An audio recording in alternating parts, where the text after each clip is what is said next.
Bismillahirrahmanirrahim. Assalamualaikum warahmatullahi wabarakatuh. Hamdan wa syukran lillah, salatan wa salaman ala rasulillah.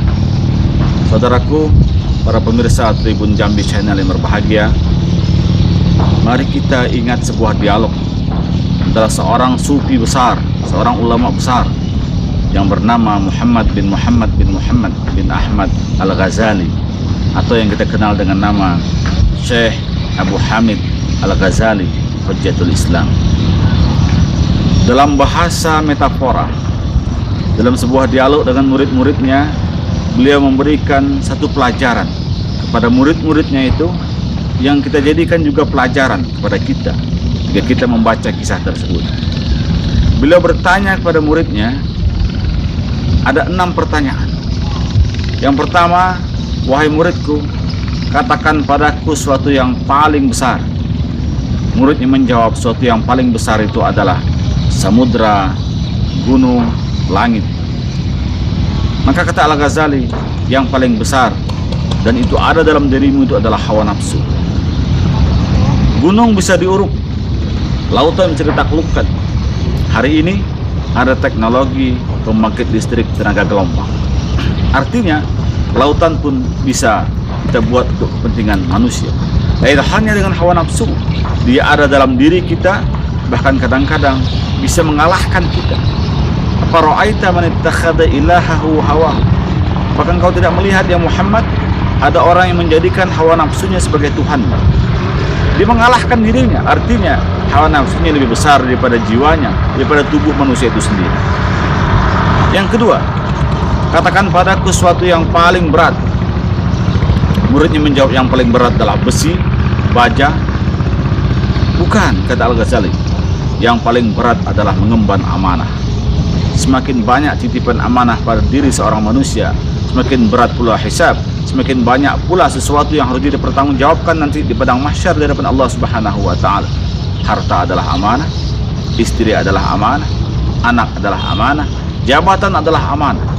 Semakin tinggi jabatan seorang, semakin banyak amanah yang dipikulkan di pundaknya. Kullukum mas'ul, kullukum ra'in wa kullukum mas'ulun an ra'iyah. Setiap kalian adalah pemimpin, dan setiap kalian pula pasti nanti akan diminta pertanggungjawaban terhadap apa yang dipimpinnya itu. Yang ketiga, pertanyaan Al-Ghazali adalah, katakan padaku sesuatu yang paling tajam. Yang paling tajam kata muridnya mungkin sembilu, pedang, atau pisau. Al-Ghazali mengatakan yang paling tajam adalah lidah. Lidah memang tidak bertulang, tetapi kalau kita ucapkan tepat mengenai seseorang, membuat dia sakit hati, menusuk dalam tulang sumsumnya, ke dalam jantungnya, sehingga menimbulkan kegundahan, penistaan, bahkan dendam kusuma kadang-kadang. Maka itu pepatah Arab mengatakan, waqad yurja li jarahis sayfi bur'un wala bur'un lima jarahal lisan.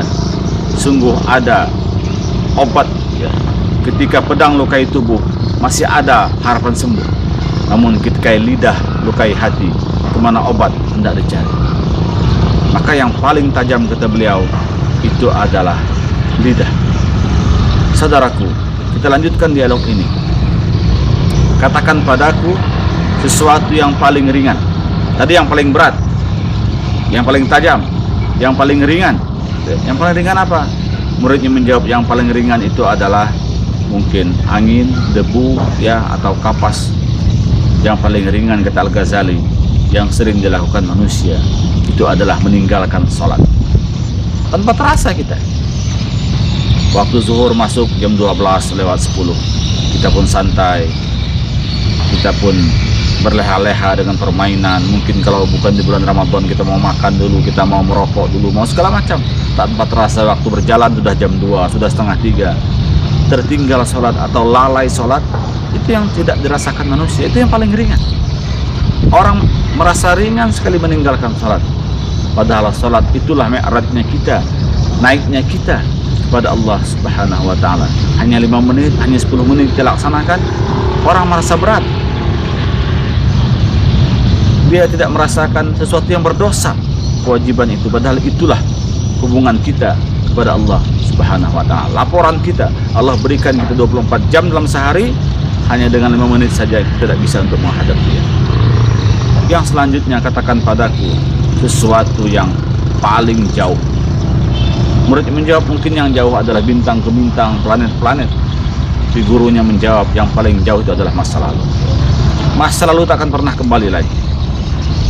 Kalau hari ini, tanggal hari ini, kita bicara hari ini, kita lakukan pertemuan hari ini, ingin kita lakukan besok lagi, mungkin bisa pertemuan itu dilakukan, tetapi tanggalnya tidak sama lagi. Peristiwa, momennya, kesempatannya tidak sama. Masa muda, kita minta akan kembali bertamani kepada Allah, memohon kepada Allah, ya Allah kembalikanlah masa mudaku, tak akan bisa. Menangis darah kita, ingin kembali ke masa remaja, tidak akan terjadi. Ya. Yang selanjutnya, katakan padaku sesuatu yang paling dekat. Jadi yang paling jauh, yang paling dekat apa? Muridnya menjawab, yang paling dekat itu adalah teman, guru atau sahabat atau orang tua. Maka muridku, yang paling dekat dalam kehidupan kita ini adalah kematian sesungguhnya. Setiap hari kita semakin maju, semakin dekat, semakin mendekat dengan yang namanya pintu kematian. Kullu nafsin dha'iqatul. Setiap yang berjiwa, yang bernyawa pasti akan merasakan kematian. Tak bisa kita sembunyi. Aina matakunu udrikumul maut walau kuntum fi burujin musyayyadah. Dimanapun kalian bersembunyi, meskipun di benteng yang kokoh, maaf, pasti kematian itu akan datang menjumpai. Tak akan bisa. Seperti apapun canggihnya, kita berobat sebagai sebuah ikhtiar, sebagai sebuah usaha, tetapi yang namanya mati itu pasti, karena kita adalah manusia yang bernyawa. Manusia, makhluk-makhluk lain pun sama. Para nabi akan meninggal dunia, malaikat juga akan meninggal dunia, apalagi hewan, tumbuhan, segala macam. Kita menuju Allah Subhanahu wa taala. Itulah sesuatu yang paling dekat dalam kehidupan, adalah kematian. Demikianlah dialog singkat dari seorang guru pada muridnya, mudah-mudahan bisa kita jadikan pelajaran. Ihdinas siratal mustaqim. Assalamualaikum warahmatullahi wabarakatuh.